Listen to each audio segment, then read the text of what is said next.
Welcome back to round 3 of RCI's Porsche Cup from a rainy circuit, Paul Ricard. I'm Jesse Lee, joined by Jack Mays and Kevin Boss, with Ash Bibby back behind the cameras. We apologize for the technical difficulties, but we welcome you all back in, and you haven't missed anything between the end of qualifying and racing. We're about to go green, and Jack, welcome into the box. Welcome to rainy Paul Ricard. Welcome to 25, 30 plus cars about to do battle for the midway point of the season. Oh man, I am so excited. I apologize for my tardiness, but I made it before the race actually started, and that's the important part. And man, I watched last week from the stands, and I'm so excited to be back in the box. So excited to watch these flat six monsters go to battle, and what a temple for them to do that in the sogginess that is France. 13 turns, over 5 kilometers, no Mistral straight chicanes. These Porsches are getting ready to do battle in some of the most difficult conditions you could possibly ask them. Martin Lawrence and Whitburn, the front row. Lawrence was head and shoulders above in quali, but racing's quite another. The green flags go down, and we're racing in a wet Paul Ricard. It's an even getaway from the top two. The inside owned by Martin Lawrence, who will pull away cleanly. It's a clean getaway for the top two. A sniff down the inside for John Dalton. Dalton will have to hoof it around the outside. He can't do it. It's single file for the top four, but the battle for fifth place is well and truly on. Miso Stubman and Raphael Huell find it out in front of Andy Boardman, who will look down the inside. He's going to get there as Boardman. Boardman looking in, nearly 3 wide behind them for 7th.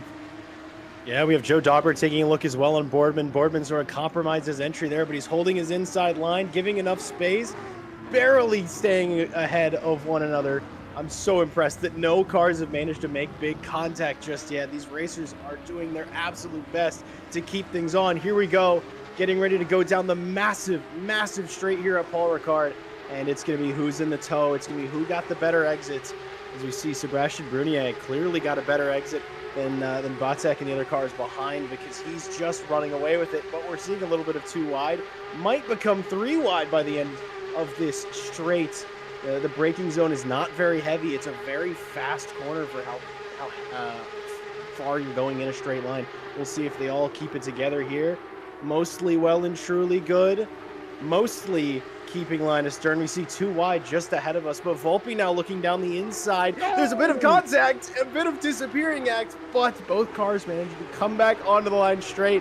Volpe losing a couple of positions there, and fortunately not spinning out any of his rivals. Just a little up tap there on lap 1. Very strange indeed. We saw David Copperfield appear for a moment. There is a constant yellow flag at the end of sector number 1. The 22 car is stopped at the, I believe that's actually the north end of the circuit, based on how the track's orientated. I could be wrong about that, but it is Torelli just completely stopped right there, and they're not allowed to just sit there. And I do hope that we have an admin that will clear that up at some point after they've given them enough time to clear that up. So we'll see if they get going in the time being. It's going to be a little argy-bargy here. The 96 of Theobald Roskin is going to get taken out of the way. I think that was Swingley who made and invited that contact. Now fighting Yan Yo for a spot, but that is not how the rebound driver wanted to give up a spot. That was very rude indeed. But he's making it so through turn 1, very confident on the brakes. I just find it so impressive that these drivers seem very composed so far in this absolutely torrential conditions. These are cup cars after all, no traction control, and the engine is in the rear, so it's just a slidey mess, but they're all doing extremely well, making their way through sector 1 for the second time. We're on board now with Philip Ria, who's looking behind with Gallimini just behind him, but his lines are just a little bit cleaner. I say that, he goes a bit wide and gets a little bit of a wiggle onto that main straight, and that corner there, can't say I know the turn number off the top of my head. I think it's turn 7, could be, and it's probably the most important corner on the circuit for these drivers. If there's another car behind him, make a mistake there and it will cost dearly. I mean, you can see already Filabria getting chased down. We're back on board with Yanyo. This is a bit of a fighting pack here. I think that's Roskam on his inside and Zabara just ahead. Yanyo does have the overlap going into the corner at the end. We see sliding in the rear. That's Swingley going for swings and roundabouts, and he manages to keep it together, manages to not run it off circuit, and this is unbelievable. I hate to say it, but Swingley really swung that corner, and I do apologize. I thought that was Swingley who initiated the contact on Roskam earlier. That was Zabara, and now they're going to be 3 wide here again. Off of the racetrack is the rebound driver, Yanyo. He likes taters, and he likes gaining a couple of spots here in the 3rd sector of the racetrack, and he has done. Yanyo somehow up to 24th in the 48 car. Zabara will hold on to 25th, or will he? He's not going to hold on to his race car. He's going to slide off of the racing circuit.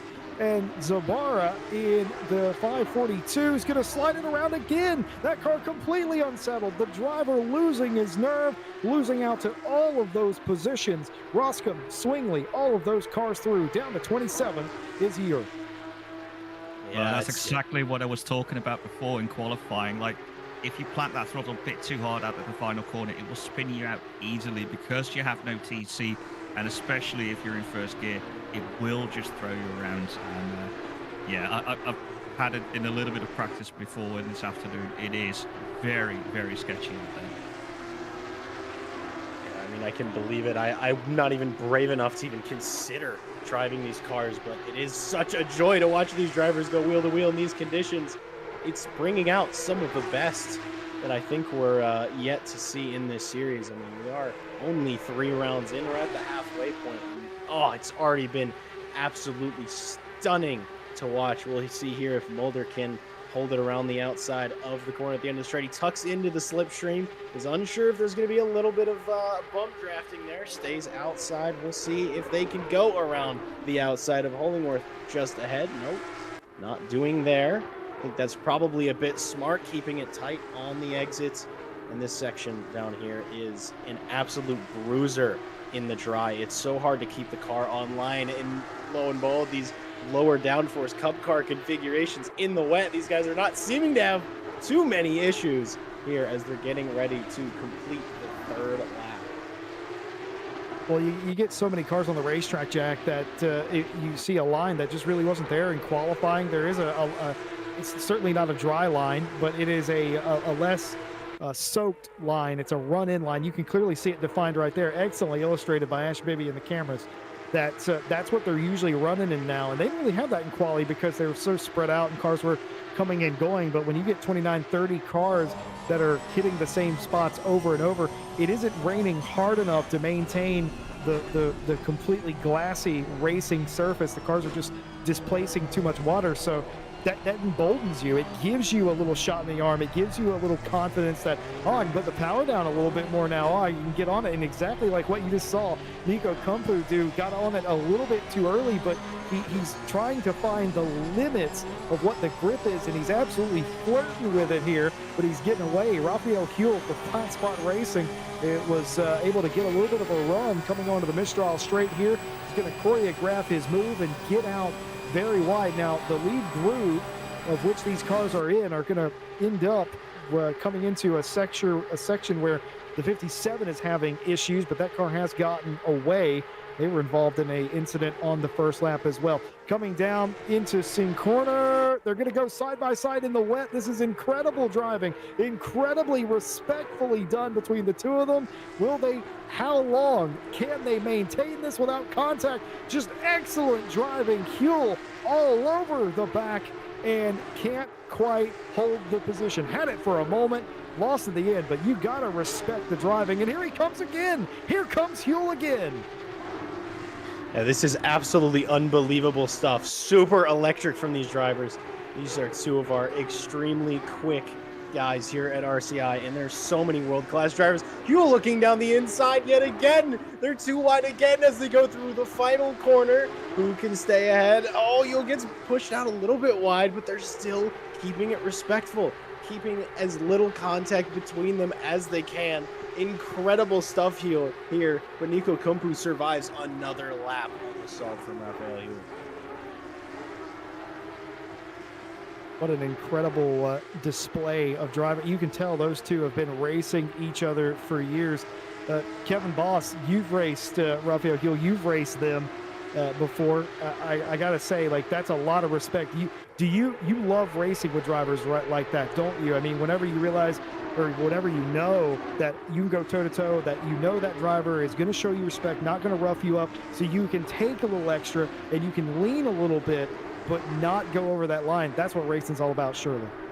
Yeah, especially because the more you drive each other, the more you learn what others do, which you can also use to your advantage. But yeah, mostly, you know, like, okay, this guy's going to give me some room, this guy is not. And yeah, then you can see exactly what just happened between Nico Kumpu and Raphael Hill, is just where they can, like, just drive millimeters apart from each other, side by side through multiple corners. And yeah, that's just the beautiful racing you want to drive and you want to see. I mean, in the wet too, boss. Can you speak? It's obviously more difficult in the wet, but even still, I mean, they hung around an entire sector together, trading blow for blow right there. Is that extra brownie points considering the conditions? Usually, you know that both don't go too far. Though what we did just see with Daly overtaking, I think it was Sebastian Brunier, that someone shows the inside and there might just be a little wiggle of the rear, and that, you know, might just catch you out, especially if you like stay as close together as Kunku and Yul were just doing. But yeah, it's usually you just trust each other that mistake is not going to happen. But yeah, then especially in these conditions, if someone's rear does step out a little bit, as we can see Daly just keeping on struggling through the final couple of quarters, yeah, that can be a cause for incident, but usually it goes fine. I'm curious to see what the pit stops are going to look like. I know we're only 10 minutes into this race, but you know, I'm a strategy thinking guy, and I wonder what these drivers are beginning to think. I mean, it is a 25-second fixed stop. Whether they want to take fuel, whether they want to take tires, if you take tires, it's an extra 5 seconds. But that's up to them. And I wonder if any of these drivers are thinking about that strategy, or what's entirely likely as well is they're just thinking about keeping this thing on this racing surface. Because I think we've said it 100 times already, and I think we should say it 100 more. This is difficult, but this is brilliant. I'd say personally, I would just see what the situation is, because you can see here there's quite a few little packs. Like, okay, Martin Lawrence, he's checked out, he's in front, but then we've got a little bit of a lead pack and then this big pack in the middle. And once that pit window opens, I'd just be looking at, okay, where am I? Can I overtake these people? As we now see Matt Whitburn just glued to the back of John Dalton as they go through the end of the Mistral Straight. Currently doesn't look like Matt Whitburn can put the car into an overtaking position, but here this long right-hand corner, if you go wide like John just did, it does open up that little bit of a gap for Whitburn to go through, but then the outside turns into the inside. John Dalton can keep the inside, and they're going side by side, just like we just saw with Kumpu and Yul. So yeah, this is also quite a respectful fight. But just to continue what I was just saying, is I would at least get the fuel to get towards the end of the pit window, so that would give me options to go into the pits whenever that would be strategically best for me. And yeah, definitely with the amount of sliding that we do here and how fast the tires would heat up, I'd also definitely take tires, because you see them slide left, right, and center, and like that will scrub those rear tires. Yeah, that was exactly what I was going to ask. In fact, I was going to ask, as like, well, we know in the dry you want to take tires, float away, almost spinning the car, saving it, losing a couple of spots. Actually, only lost one spot by the look of it. Either way, down a spot or two, but more importantly, saved the race car. A lot of issues coming to the end of the lap here. Everywhere else, everyone seems to be pretty much able to control it, but a lot of issues coming around the final couple of corners, and might that be because they're the most awkward? But that was exactly what I was going to ask you, Kevin Boss, was we know in the dry you want to take tires in a race like this if it's afforded, even if it's a 5-second time loss versus those that don't, simply because it's more advantageous to have new tires on the car because of the way the tires degrade on the Porsche Cup car. And I was going to ask exactly that. is that the same in the wet? Does it matter as much? Or will we see some of those 25-second stops that we haven't seen? But yeah, I would expect most people to take tires because I think the tire wear is going to be as such. I think you're going to want those fresh wet weather tires here. Well, I must say I haven't really tested out how much the wear is on these tires in these conditions, but just looking at the way they're all sliding, like that has to take their toll. But unless these drivers think that they're not really losing lap time, then we might see some of the drivers take just the 25 seconds for fuel and stay on the tires. But yeah, on the other hand, like the tires warm up rather quickly, and I think it would be a help to get fresh tires compared to staying on the old ones. But yeah, it really depends on how well the drivers are nursing these tires, or if there's any degradation in lap times at all. Yeah, I think we'll see that begin to happen, and I must say this is the first good look I've gotten at the Whitburn's pink sparkle racing car, and it is everything that I wanted and more. I know in round one when I was here, he gave us sort of a little teaser, and honestly, it could have been running last week, but it was so dark, and I was watching it on my phone that I would not have been able to see it. Well, the Rainbow Sparkles racing car, even in the wet, even in the gray of the day, is shining like a star. Yeah, of course, for those of you that are uninitiated, you don't understand. Matt Whitburn allowed his children to name the team, and I assume, presumably, helped design the race car. And yep, that checks out. That is a Rainbow Sparkles racing car indeed. And it's hard we love it as broadcasters. We love a car that's easily identifiable, especially exactly from that helicopter cam. We love a car that we can easily define. We're never losing Matt Whitburn's car, and Matt Whitburn is not getting lost for second place. John Dalton was able to get around some time ago, but ever since, Whitburn has been glued to the rear end of the nearly on-pace Porsche. Yeah, it's deeply impressive to be able to follow in these conditions so closely, and he's having a couple of looks here and there in certain corners. You can see he's going for alternate lines, maybe trying to stay in the mirrors a bit of John Dalton, maybe force a bit of a mistake, finding where, maybe there's a little bit more grip here in the wet.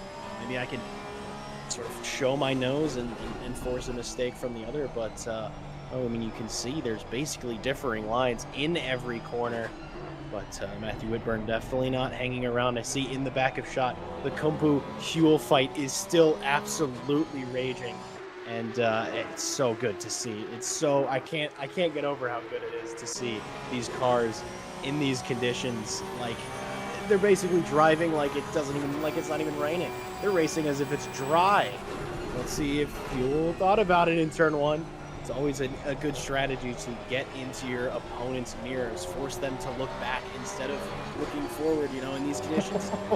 Miss a braking point by 10 meters or so, and that could spell the end. That could mean you're going wide. That could mean you're going off circuit. You can see they're all over the place. It was interesting as well we were briefly on board with Martin Lawrence. You think that the leader of this race already putting 6.5 seconds between him and second place. You'd think he's composed driving this car. No, he was sliding all over the place. He was fighting it through every single corner, and that is what these cars are all about. Yeah, you fight the race car is sort of what you do, and it sounds counterintuitive. You want a nice handling race car. Well, a nice handling race car is a slow race car, and what you want is a car that's on the verge of out of control, and that's kind of what you get around here. But you talk about them racing really hard. That's because they just have confidence. They have confidence in the tire. They have confidence in the car themselves, and of course, the racing surface. And look at this, up the inside, up the end of the Mistral, straight through Sin Corner, and Matt Whitburn is going to take it to the nearly on pace driver. They're going to be side by side. Will it be a pass here for Whitburn? It will be. The Rainbow Sparkles car back to P2. What can John Dalton do now to answer back? He did that completely sideways. That was incredible car control from Matt Whitburn there. But I know for a fact that Dalton is not going to take this line down. He's going to keep it with him. Rafael Huel actually seems to have gotten past Nico Kumpu while we were watching that fight. I think maybe Huel saw what Whitburn could do and said, you know what, maybe that's a good idea. Let's try something different. and managed to get past Nico Kumbu, but neither of these drivers are going to take it lying down. Neither of them are going to give in. And I think these fights have really only just begun, and we're in the next stage of this great battle for the podium here. Do you know who's really happy about all this? All the drivers in the top 5 racing each other? Martin Lawrence. That just means he gets further away and doesn't have to do anything, doesn't have to lean too much on the tire, doesn't have to take any risk whatsoever, looking like a carbon copy of his performance from Hungary a week ago. The only difference is that, well, everything's different. The racetrack, the weather, the light. He's racing in the day here as well, of course, but all that considered, the performance is very, very much a repeat of a week ago. Peter Hollingworth here continuing to hang on inside the top 20. Neil Pimlott threatening from behind, but that has been quelled ever so slightly for the time being through the first sector. Oh, a little bit. Look, Philip Ria looks to the inside, thinks better of it, gets back in line behind the Rebound Racing driver of Theobald Roscom. Kevin Boss, wanted to ask you this. You've raced here at Paul Ricard a bunch. Oh, no. John Dalton looking to go the long way around at the end of the Mistral straight through Sin Corner. Unable to do that. Falls back in line. But as I was going to ask, Kevin Boss, you've been in races like this. You get more laps in a race, in a wet race. Certainly the track has improved. We can see that. You get more confident. Is there something to be said about that? How easy is it to get too confident in a tricky condition like this? Well, we also need to remember it is constantly changing, even though it does say the amount of rain is the same. Like, it is still always a little bit more, a little bit less. And yeah, the track keeps evolving. So especially in conditions like this, if you get a bit too confident that you know, or you think to know exactly what's going to happen where on track, and you take that little bit of extra leeway, that's especially when you get yourself in trouble. It's like there is a very thin line between pushing that bit more in that confidence, and we already see now as the pit window opens, the first couple of cars, including Lily Armstrong and Jordan Daly, are already going in. So it's going to be interesting to see whether they take tires as well. But yeah, I was just to finish my previous point. With the constantly changing conditions, if you get a little bit too confident, that is the moment when you push a bit too far and lose the car, and then either spin yourself out, or if it's worse, yourself and multiple people. Yeah, and to add to that point, I'm taking a look in our YouTube chat, and someone's asking, or sort of stating, do I see a dry line even though the rain is still pouring? I mean, you can see one visually, but Kevin, is that something that is more also a visual thing, or but like, yeah, how does that truly affect the race car? I know you say it's always evolving, but is that dry line sort of known to appear in a race like this sort of length with this many cars, or is that more a visual bits of how this sim does everything? I'd say it's more of a dry. Let's say it's more of a less wet. It's still very wet. I guess it's still more the displacement of most of the water where the cars usually run. Where all did look to me like there was going to be a shot at the inside out of the Mistral Straight, but it did not happen there. Maybe in the following right-hand corner, but Nicholas Keller is just holding station for now. Or will he be able? Ooh, side by side going through, very, very close there. But yeah, and he's now got the outside into the left-hander, so it's a bit more difficult to get position here. And yeah, it does seem like he has to sit back inside. I thought he might have been able to get on the throttle a little earlier, but he could still try and send it into this corner here in the second to last. But as I said before, we do have that puddle there, which if you go too much in the inside, which is actually the normal dry racing line, then you will just lock the brakes and skid on to the AstroTurf just beyond. But yeah, just to answer your question, it is more of a less wet line, so it doesn't really mean that you are a lot faster if you are on that slightly drier part. I must say, it is very nice. I mean, Jesse and I, Jesse, we do some racing. We do a little bit of racing around here, but it is so nice. Wheel, yeah. Here and there. sometimes only left. We'll do what we need to do. Nicholas Keller actually ending up getting past Volpe. I think Volpe struggling in the first sector just a bit, but they are still too wide. And Volpe getting a little bit. Oh, no! Oh, Volpe got a little bit out of shape, and Keller seemed to find a strong amount of grip mid-corner, and he just kind of was in the middle of the circuit. A little bit of wetness, a little bit of sliding, and those sort of springy ACC physics, shall we call them, on contact is, it's just boing. They're a bit gone. There is John Dalton getting a bit loose out of turn. These two are glued to each other. This is so. I mean, we could take bets on who's going to come out in front, but I think it's basically a coin toss between the two.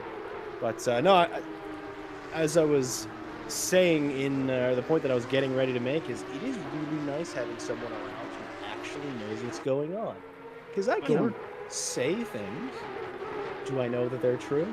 I don't know. And how nice it is also to have not just a racing driver and a fellow RCI team member, but the event manager. And Kevin, I got to ask, how does it feel seeing the Porsche Cup Series going absolutely crazy? We're having 30-car grids. Like, how does that feel for you? Yeah, it's always nice to see a big full grid for whatever event I'm doing. Like, some work better, some work less well. But Porsche Cup has always been a favorite among the people. But we do see a DT here for Jorian Soeterwij. That will either be for track limits, or maybe he was just a little bit too fast going into the pit lane for his pit stop, as we do see the green next to his driver number, which means he's already done his mandatory pit stop. So either, it's been the track limits that we were talking about before during qualifying, or a little bit too hot on pit entry. Yeah, I'm willing to believe it is the latter. I believe they did a small amount of speeding in the pit lane, and it seems to correlate with their stop. So they will have to come back through pit lane. It is a drive-through, not a stop and go, of course. You can get a stop and go quite easy by going, I think it's over 2.5 kilometers quicker than the pit limiter, than the pit limit in pit lane. So anything under that, you typically get a drive-through. I reckon Soeterwij has done that, and they will have to pay the price by coming down the lane a second time. Top 17 drivers, top 18 now, as Philip Ria has overtaken Volpe, as Volpe, after that incident, has come down the pit lane. Top 18 still yet to take their pit stop, and we've seen this strategy all over the place the last few weeks. Some pitting dead even in the middle. You remember Matt Whitburn, when they won the opening round, they pitted in the middle, told us in the interview, yeah, that was my strat the entire time. I wanted to cut it in half, have the least amount of fuel on board the entire way. Today, though, with the weather, sometimes you like having that extra fuel on board because it helps balance the car. Of course, the 992 Porsche Cup, it's a bit finicky. It's a bit weird with its weight. As the fuel burns off, as the tires wear down, the handling dynamic of this car completely changes. It has like an attitude change, I swear to you, if you've never driven it. Its predecessor also had that, but to an even more extreme degree, if you can believe that. So strategy probably here for the final 18 cars that have still to do a stop.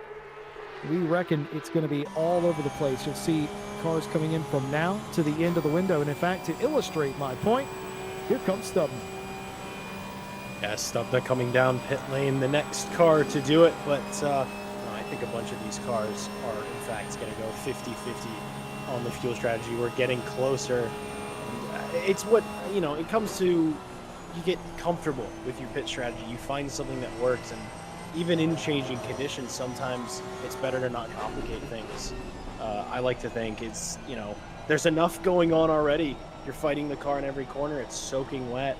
Who knows what's going to happen. Let's keep the strategy standard. Let's keep it where we want it. But I do think you make a very good point, Jesse, about the character of the car as the fuel starts to burn down. And speaking of this car and its predecessor being weird, I'm very curious what's going to happen next year when the 992.2, the new Porsche Cup car, releases. What that's going to be. I mean, it's going to be a heck of a beast, of course, because all of these cars always seem to be. And speaking of beasts, John Dalton and Matthew Whitburn are still glued to each other.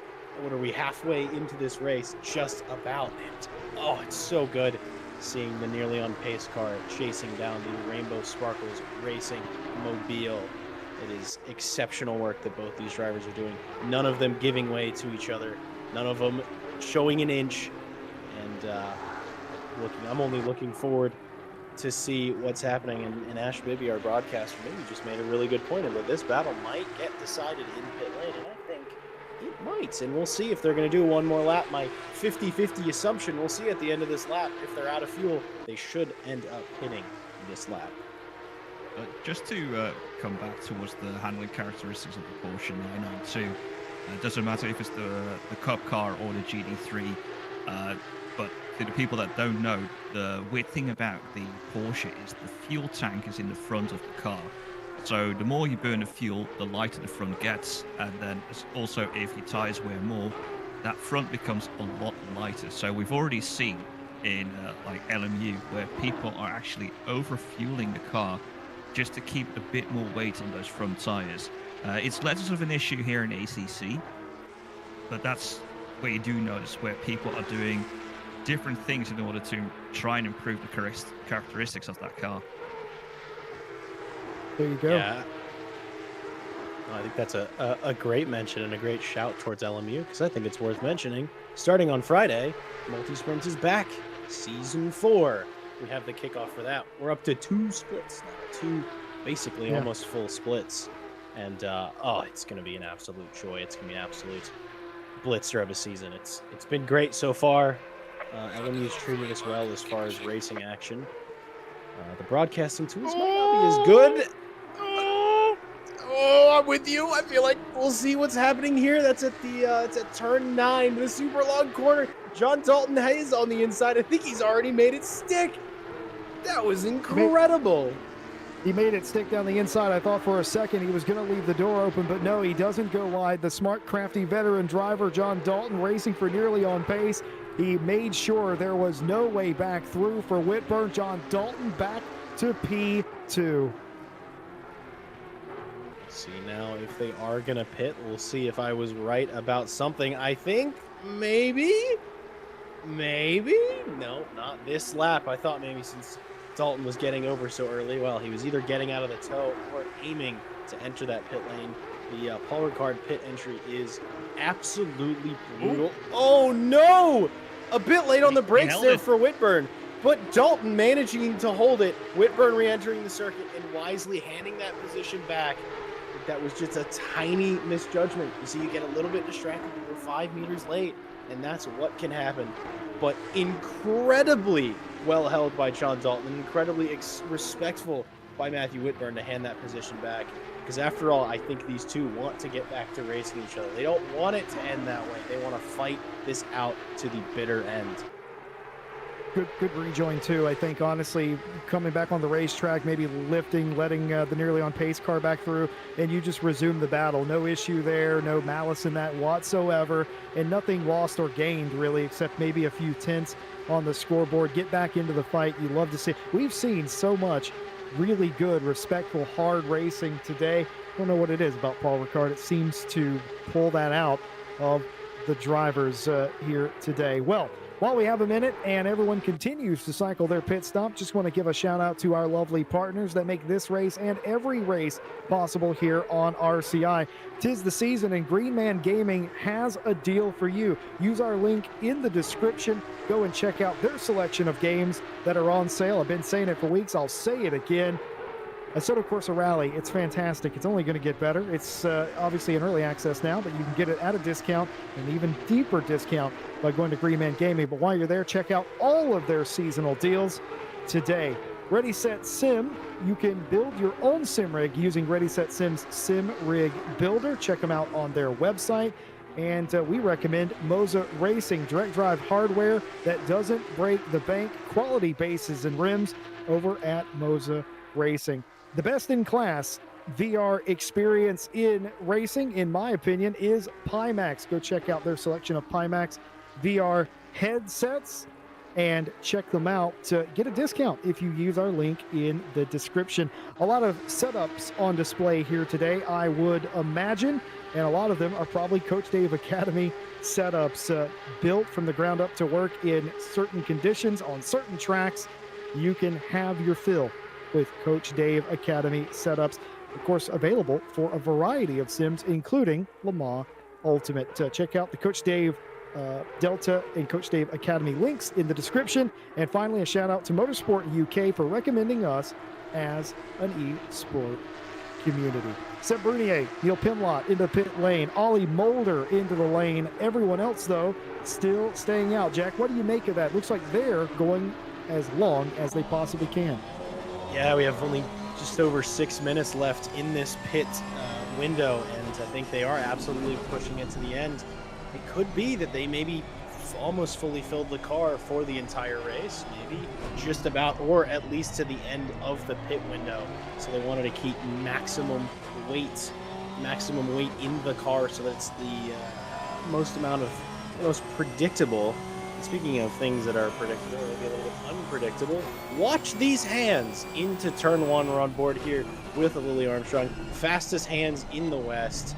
And no, that's not a bug. No, that's not a glitch. Lily Armstrong is famous here at RCI for racing on a controller, which is unbelievable to be at the same pace of some of these drivers who are on wheel and pedals, and especially in these conditions to have such fine control with only a gamepad is absolutely unbelievable. And it's just a testament to how, you know, sim racing is you can come in at any point, you can come in at any angle, you can spend $20 on a cheap controller, you can spend $20,000 on a sim setup, but that everyone is able to race equally, and it is just beautiful work here yet again by Lily Armstrong. Certainly is. Of course, we're reading the chat as we always are. Of course, it was a hectic start to the day, but we appreciate all of your messages about us getting it all together. We certainly appreciate that. And of course, we are missing Richard Meerman on the entry for this week. Says we'll see them next week, but wherever you are, whatever you're doing, I hope that you're safe and are enjoying the race nonetheless, because it certainly has been a good race. Meerman, though, will be back next week, according to his own admission. A couple of cheers on in the chat. Nicholas Keller has the fan club in the chat as well. Some nearly on pace representation, and a Mikhail Sundstrom in there as well, a legend in his own right for nearly on pace here at RCI and abroad. My favorite Swedish racing driver of all time, I think I have to say it. That Jack losing his mind at the close quarters racing there. Meerman, though, just said, you talk about the save that Dalton had, just giving kudos and everything to some of the saves, kind of echoing your point, Jack, that they're making it look academic, but it isn't. It's really hard. I implore you, go pick up Assetto Corsa Competizione right now on a deal. Come here in a Porsche Cup car in this weather. Try it for yourself. They're making it look easy, but to Jack's point, I know I've done this before. It's very difficult and frustrating, but they don't see they were not included on that memo apparently. No, I don't think anybody told them that this was supposed to be difficult. And well, I mean, we've seen, a couple near scrapes, a couple bumps, a couple bashes, but that's not anything abnormal to any Porsche Cup race. I mean, that's just sort of a bit of what this series and these cars are famous for is close racing, trading paint, and everything like that. And the fact that it's, it almost, if the lap time said otherwise, you could almost be like, yeah, I'm pretty sure it's dry out there. They're making it look so easy. I mean, the rear of this car is loose, but it's loose on a good day, and it's just absolutely look at that incredible. Wiggle there by Dalton. Yeah, and we see that Matthew Whitburn is not in the pit, so Dalton has been joined now by a new challenger, that being Raphael Huell in the rear, and you can see Huell just sliding it through, maybe going a bit offline, maybe losing a bit of lap time, but mostly composed, not too much opposite lock, not too much what we might call a code brown. I think Raphael Huell was in complete control there. Maybe showboating for us a little bit. He saw, oh, hey, I'm on the broadcast. Watch this. Maybe give it a little bit of oppo. But no, great driving from them. I think that's Kumpu, Dauber. Oh, well, Dauber's actually in the pits now. I apologize. I was calling that wrong. But Redford is in the pits as well. And it seems that Matthew Whitburn and Martin Lawrence are the only drivers yet to pit. And Martin Lawrence, of course, under very little threat to do so. He's at 16, almost 17 seconds to Matthew Whitburn in P2. We'll see what that looks like when he comes out of pit lane. But incredible stuff. It's insane to me how, I mean, in the first round at Imola, Martin Lawrence, he wasn't really making a huge impression. And as I'm saying that, here he is going into pit lane, but he wasn't making a huge impression in round one. Later, we found out he was driving with a broken wheel with no force feedback and really, really bad pedals. And he still managed to finish, I think, in the top 20. And then last week, of course, proper pedals, proper wheel, and he stormed around the Hungaroring and is doing something similar today. Whitburn joins him in the pits. That's all of our pit stops done. The pit window is closing, so it makes sense. But we'll see what happens when they come out as far as where Whitburn will be and where Dalton will be. Both Martin Lawrence and Matt Whitburn did not push on pit entry. They were very conservative indeed. Neither of those drivers wanted to throw their race away, and who can blame them? Jordan Daly here in the Just Gamers car in the middle of a heck of a fight. They may be joined as well by a third entry. Daly and Boardman, they might as well be peanut butter and jelly. They are known to race against each other, and they will on this occasion. Boardman nearly throwing it off of the road. That's going to allow Lily Armstrong through and gain them a position back, slamming the door there on corner exit. A huge run up the inside by Boardman, trying to make up for that mistake. Lily Armstrong obliges, gets out of the way, and Boardman back up to ninth. Jordan Daly up a spot, though. Yeah, it was a pretty tidy move from Daly. I think he just had enough level of patience, sort of really got in that driver's rearview mirror, really got alongside, and it's all about forcing that mistake. And, you know, it's so much easier to do in this conditions, but Boardman managing to hold his car just a little bit, maybe taking what we could call an alternate line there. But we see that actually Whitburn and Dalton are right on top of each other again, and Huell now has managed to join the fight between them. It must be quicker stops in pit lane, maybe one taking tires, maybe one not doing. So I'm going to take a quick look at the pit stop times. Absolutely 2 seconds different. Matt Whitburn was 2 seconds quicker in the pit lane. Was that him hitting his mark just a little bit quicker, maybe getting the engine shut off? ACC does not make any friends when it comes to entering your pit box. You have to get everything perfectly right, or as you can see here, you might lose a position on the track because of it. So here's my theory. I don't think Whitburn had a 2 second quicker pit stop. I mean, obviously they did based on the timing. I think Whitburn may have not taken new wet tires. I think John Dalton has taken new wet tires, and Whitburn hit pit lane so gently. I did mention that a moment ago, that he was very conservative coming in as to not go over the limit.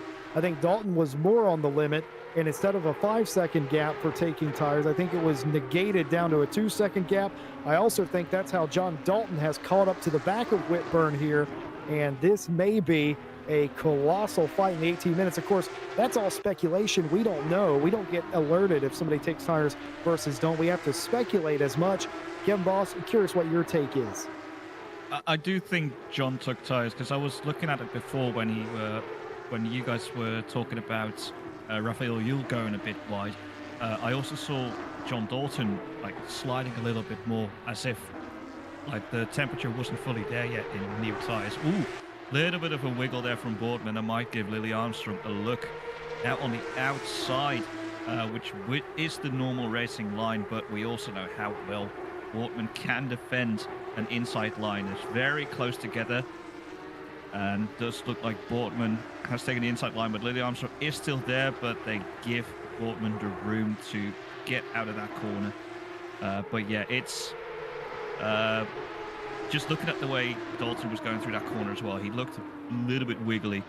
So I do believe that he took tires, and that's what caused him to also lose a little bit of time initially. But if that is the case with Dalton taking tires and Whitburn didn't, Dalton's going to be a lot more confident with the car, and he's right on the back there of Whitburn as now coming to the end of the Mistral Straight, and we do see, like, it looks like John has a little bit more grip there compared to Whitburn.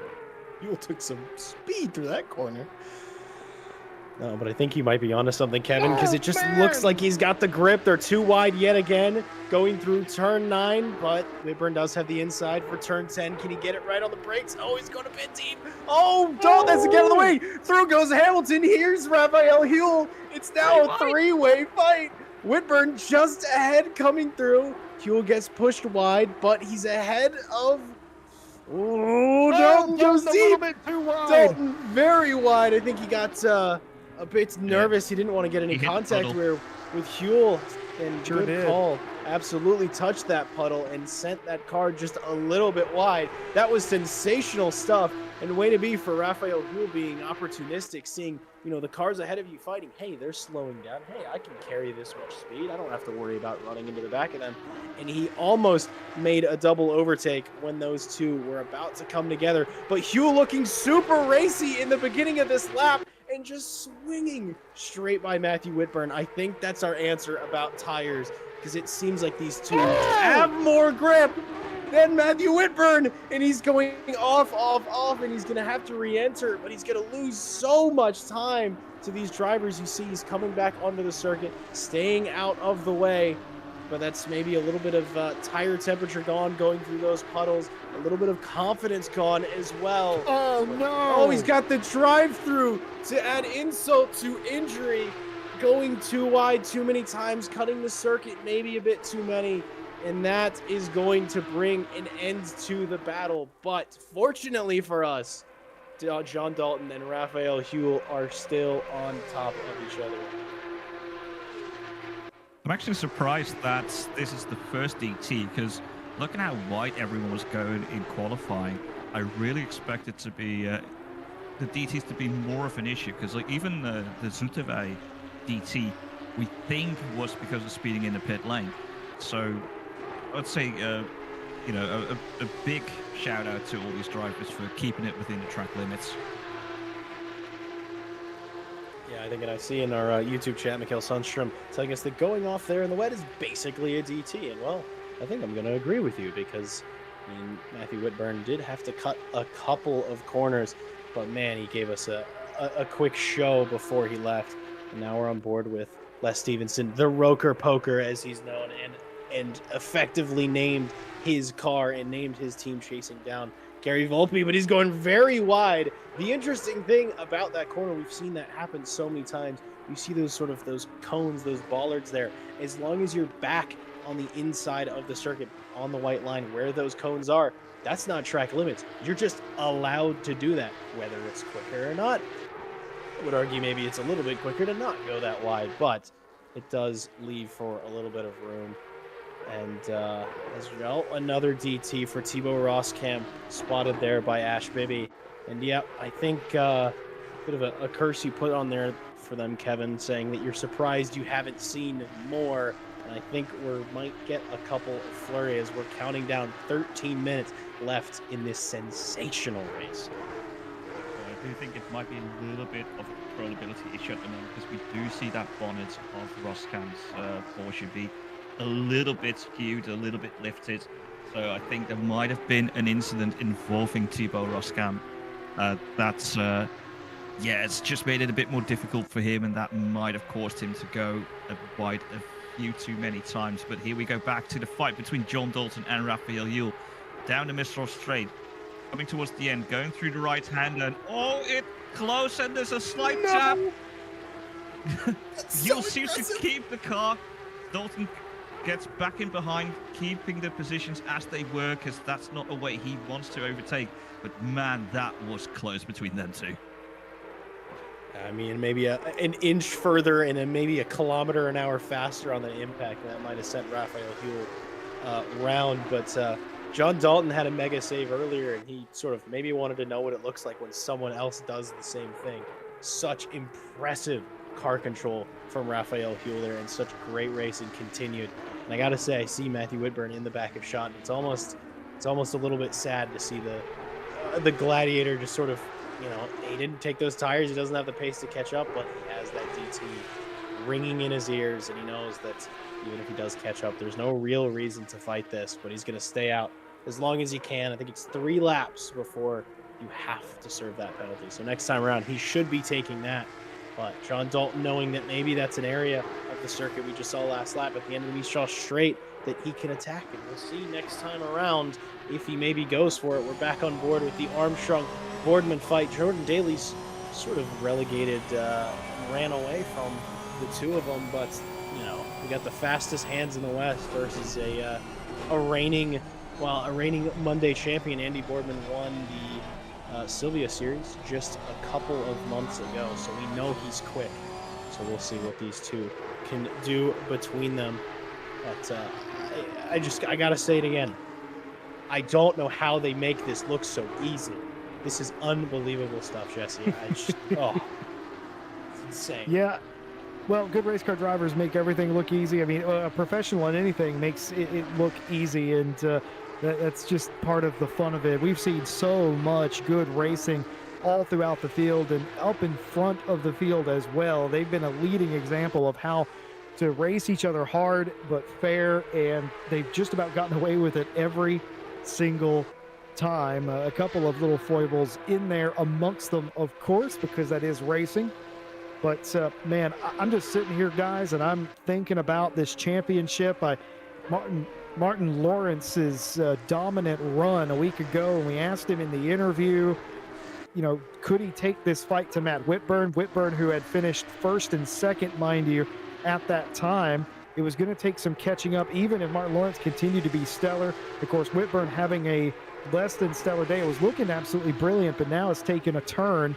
The answer to the question I asked a week ago is emphatically answered. The answer is yes. Martin Lawrence can take it to Whitburn and challenge for this championship.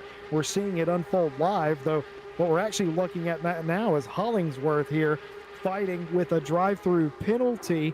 So that's the 3rd drive-through penalty for track limits. Peter's going to win that fight, but I dare say is going to lose the war. But yeah, I'm sitting here thinking about the championship and how this is a huge shift, huge slides right there out of both Pimlott and Hollingsworth there.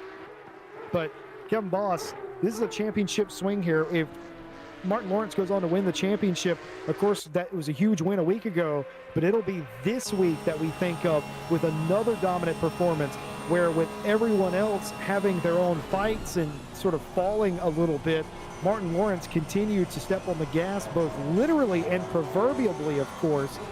Could this be the day that we look back on and go, yep, that's the day where everything shifted, where he took control and he didn't look back?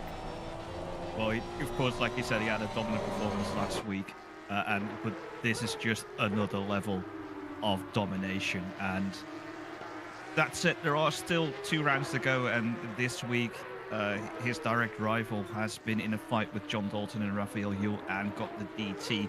So yeah, that's shuffled him back to P10 at the moment.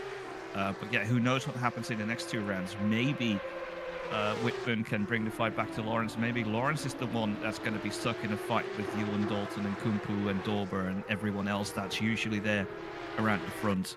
But yeah, it's definitely a sign that Lawrence might be looking at utter domination in the rounds to come. I think, I mean, I would love to agree with you guys, but I think if we've learned anything in the 3 rounds, it's that ultimately anything can happen, because our championship contenders have been, you know, pretty much everywhere up and down the field. And could it be the conditions? Could it be the cars? Could it be a million different things? I think we're in for a proper fight to the end, and I hope for a proper fight to the end. If we don't get that, we will still get some world-class racing, some absolutely incredible racing, and a driver that's on for an incredible performance is Raphael Huell, because he's fought all the way up to P2. He managed to get ahead of John Dalton, and Dalton not being able to find his way through just yet. That clock's ticking down, 7 minutes remaining in this race. He's running out of laps to go for a move. We'll see how he looks on the entry onto the Mistral straight. They look pretty much dead even on the exit, but after all, there is that toe to contend with. So we'll see from the helicam if there's any sort of movement, if Dalton maybe closes in just a bit. He is doing, I feel like it might be enough for him to get alongside the braking zone. That straight is just so long that I feel like Rafael feels like in the corner come a little bit faster. I'm getting a little bit nervous, but he did have just enough to stay ahead. Very clean through turn 8, and now turn 9, possibly the most contentious corner on this circuit. For the amount of moves we're seeing, Dalton going a little bit wide, but I think he did that on purpose. I was going to say maybe taking an alternate line, because then you get a much better exit towards turn 10. You're able to straighten out the car earlier, put in more pace, find your braking point easier. But it's all about those alternate lines. It's all about finding where you can be quicker than the driver ahead of you. But Rafael Huel is not showing any mistakes just yet. But Dalton has so much pace. And we'll see around the final corner. It's still Huel leading Dalton for another lap. Boys, I got to tell you something. I've won races where I've had to fight less hard than John Dalton has had to fight for this P2. And it's not the same driver. He's had to fight Whitburn. He's had to fight Huel. Kumpu was up there earlier as well, very early on. He's fought just about everyone except Martin Lawrence inside this top 5 today for this P2 spot. Kevin, I'm going to ask, as a driver, if you finish P3 here, how do you feel about that? Is it bitter in your mouth knowing that you probably had a P2 car but finished third? For me, it's a little different. Usually, like, if I'm in the top 3, then I've had a good race anyway, and I'm very happy with the result. I think for John, might have a bitter taste if he does end up in P3, because that was actually very close with Lily Armstrong and Andy Boardman. They go through this little chicane before the long left, the long right. Andy Boardman's still in front as they go through towards the Mistral straight. But yeah, Dalton's been fighting first Whitburn and now Huel. He's had the pace to actually have P2, and then just have it fall out of your grasp, I think might leave a little bit of a bitter taste for him. Philip Ria has got a drive-through penalty as well. Jack, I'm going to ask you the same question I just asked Boss. If you have a P2 car and you finish P3 and you're fighting everybody for that spot and you just come up a little short, how's Jack Mays going to feel about that after the checkered flag? Well, Jack Mays is going to be in disbelief that he has a P2 car underneath him, first off. But no, I mean, if I was in that position at the end of the day, I can imagine, Dalton's going to have a smile on his face driving this car right now. Well, he might not be smiling. He might be whinging and fearing for his life for this fight. I hate to say this out loud, but I know what his face looks like when he's racing. He ain't smiling. He's got a 1,000-yard scowl. He's smiling on the inside. But to me, racing is all about the battles. And if I spent an hour, I'd rather spend an hour of my time fighting and losing positions than driving away with anything. If it's for a championship, I'd probably change my answer. But for a one-off race, I would so much rather fight and maybe lose out just a bit, because at the end of the day, I'm like, that was phenomenal. That was super, super good. So I'd be, if my trade-off for not being able to fight like a lion for the entire race is losing a couple spots, I will lose a couple spots 9 times out of 10. Yeah, I'd be heckin' cheesed off if I finished third when I had a P2 car, especially if I had the position several times and I lost it to whether that be pit strategy, and now I'm racing somebody else who wasn't really a factor for a lot of the race, and now they've executed strategy and they've got up there, and now I'm having to fight them. I'd be absolutely cheesed off. But John, knowing John as long as I have, he's fighting tooth and nail for this. Obviously, you can clearly see that by how he's driving the race car. But after this race, he's going to get out and go, man, that was a heck of a fight for an hour. This is why we do sim racing. Folks at home, if you're just watching, or maybe you don't understand, This is why we race right here, because you get in these battles for meaningful positions and meaningful championships, and you're locked in and you're doing battle and nothing's perfect. The conditions aren't perfect, the car's not handling perfect, the tires are starting to wear, your patience is wearing thin, you're getting a little tired, and you're doing stuff like this. You're racing your butt off against somebody who's showing you respect, and it's just so perfect in these moments, these little moments. This is what you do it for. This is why we race, and this is what makes racing so special, whether that be real or virtual. It's stuff like this. And John's focused right now, laser focused, 1,000-yard scowl, as I say. But as soon as this race ends, he's going to take a deep breath and go, damn, that was a great race. Yeah, and I think to add to that, one of the special things about sim racing as well is you're doing it with people that, well, you might never meet, people from different walks of life, different parts of the world, and you afterwards you just sort of you send them a message. You're like, that was awesome, that was great, can't wait for next week, and you sort of get to build this friendship, build these communities, and it's just I couldn't have said it better myself, Jesse. This is why we race. This is why we get out of bed and sit in our sims or hold our game pads in the case of Lily Armstrong. But I don't know if Dalton has it in him for this final lap. I think we might be on our final lap. But if anything, it's going to be close, and he's not going to give in until he crosses that final line for the final time. Well, just as we come to the checkered flag here and maybe wrap up today's events, we just want to thank everyone at home for being with us. Of course, all of your messages in chat, even if we don't read them out loud, we do read them. We appreciate all of you cheering on drivers, commenting on what you think about the race as well. But for Martin Lawrence, it's been academic today. He qualified P1. He drove away from the field. Nobody to rival, nobody to challenge. Connection lost. Martin Lawrence wins it at Paul Ricard. And we'll see. We're getting down to these final corners. Is it going to be Huell? Is it going to be Dalton? One corner remaining. I don't think he's close enough, but he's going to get so close for the final time. It's Raphael Huell, an incredible drive to take P2. It's John Dalton, a bittersweet moment, but one of the great battles that I've seen from inside of this commentary box. And Nico Kumpu is going to be the next to cross the line in P4.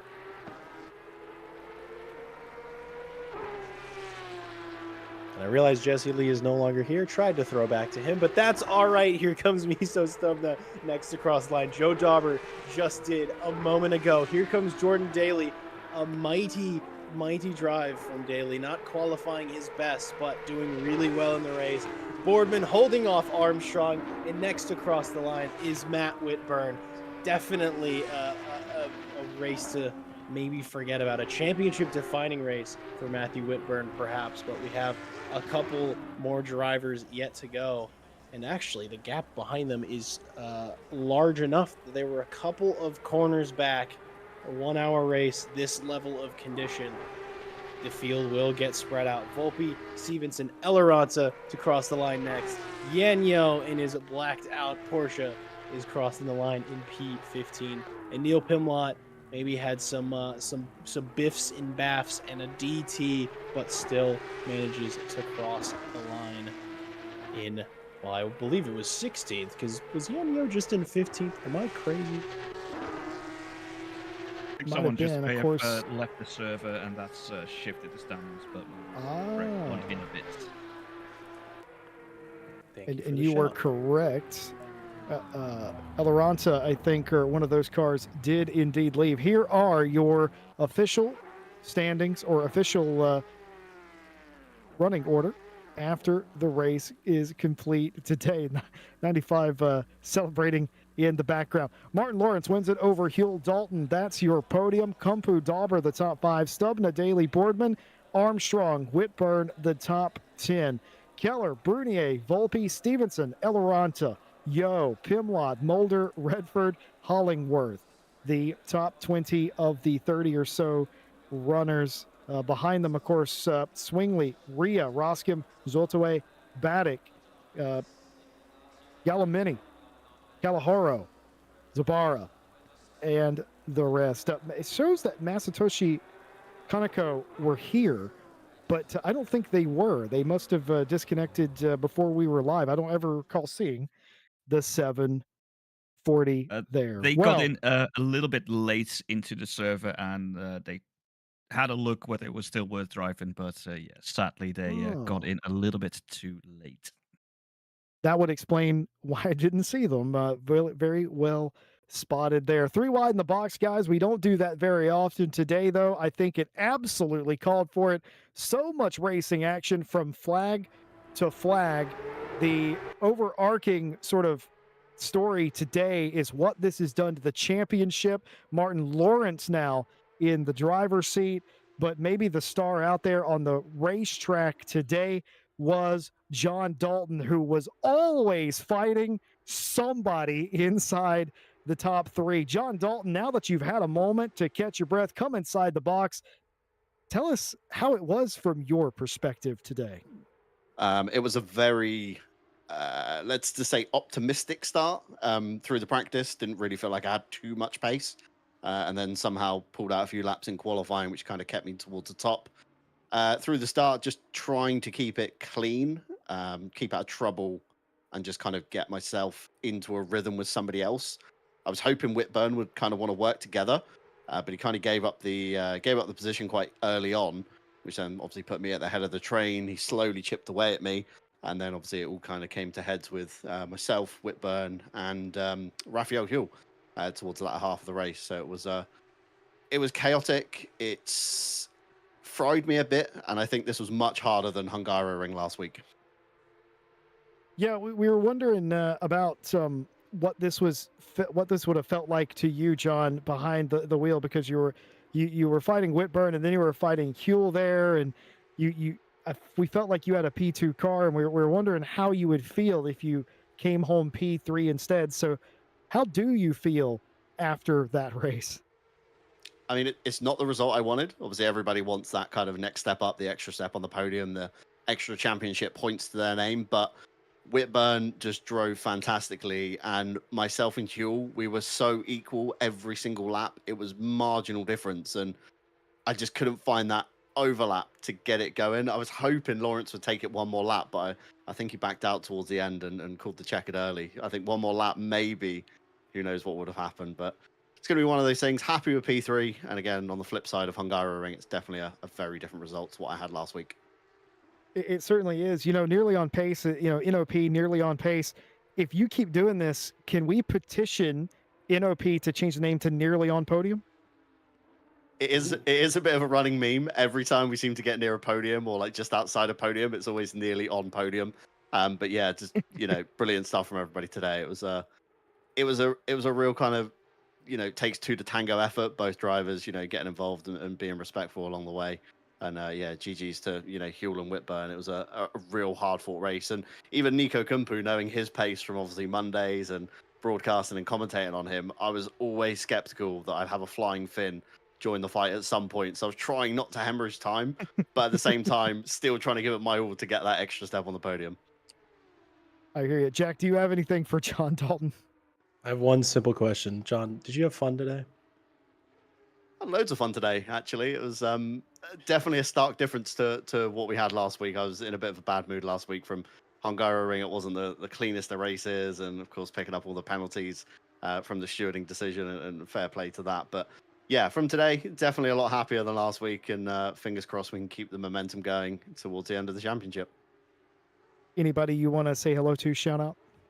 Yeah, of course, all the Nearly on Pace crew, Mikhail as well, feeling a bit under the weather after the Porsche Esports over the weekend. Hopefully he gets better soon. Of course, Hagstrom Systems, Simrace Technic, and of course the Nearly on Pace crew. And of course, Bauwerk for whipping up a livery at very short notice. I think I asked him about a week before the championship started, and round 2 we'd already had a livery laid down. So yeah, kudos to Bauwerk. Any livery work, he is the man.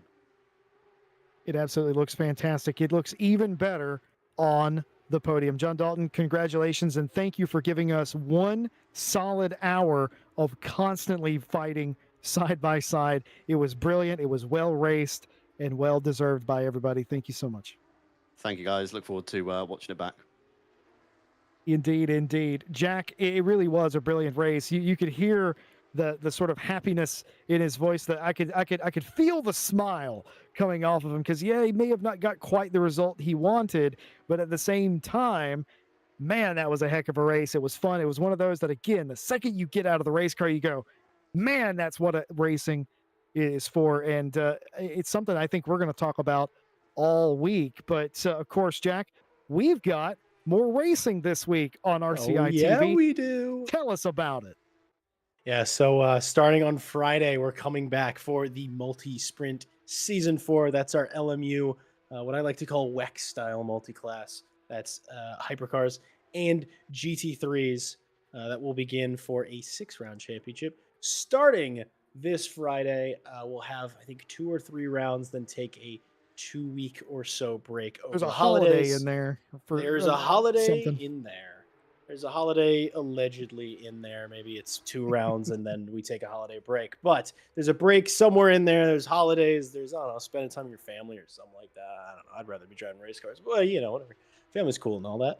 But we'll be carrying that into the new year. And I must say, I'm super excited. I love multi-class.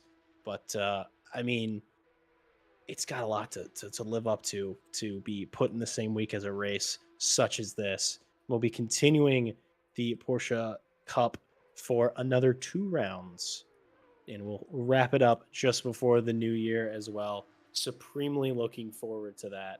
Supremely looking forward to watching and commentating here and there when I'm available, and we'll see. We'll see. But such a good race today, Jesse. I'm just glad that I made it back in time to watch all of that action. And thank you to Kevin Boss for not only covering, but also being excellent color commentary for how the heck to drive a Porsche and how it feels to drive a Porsche. It was a wonderful time being 3 wide in the box. It was indeed. And that's just going to be about it from us here on RCI TV today. We'll be back on Friday for multi-sprint round number 1, the next season, season 4. Still time, by the way, if you want to get involved. 2 splits is how big that has blown up. 2 splits of hypercars and GT3s on Le Mans Ultimate. We'll see you live same time on Friday for that. And of course, back live again next Monday for continuing coverage of the Porsche Cup. I've been Jesse Lee, joined by Jack Mays, Kevin Boss, and Ash Bibby behind the cameras. Thank you so much for helping us or being here with us today. And thank you for being here when we deal with our technical gremlins, all of course worked out for the future. We appreciate that. And we will see you in a few days. Back live for LMU Multi-Sprint on Friday, Porsche Cup on Monday. And until then, everyone, have a good night. Stay safe. We'll see you next time. You ready? 3, 2, 1, go. Get behind the wheel, let's go. Grip the road, feel the flow. Thunder roaring, steel alive. Live this dream and drive. Tires burning with gasoline. Push the limits, chasing green. One shot, don't slow. Go on, we'll take control. Engines scream alive tonight.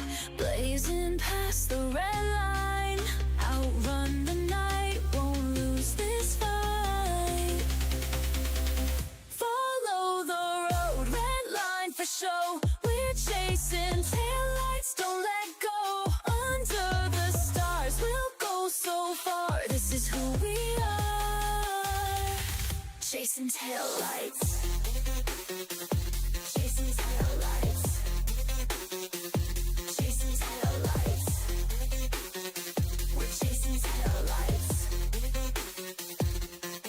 The miles they fade, but they don't die. Faster now, the hours fly by. Sweat and gears, hearts in sync. On the edge, on the brink. Clock ticks down, stakes are high. One mistake, we kiss us goodbye. Don't slow down, we're not done. Finish line for the strong ones. Engines scream alive tonight. Blazing past the red line. Outrun the night, won't lose this fight. Follow the road, red line for show. We're chasing taillights, don't let go. Under the stars, we'll go so far. This is who we are, chasing taillights.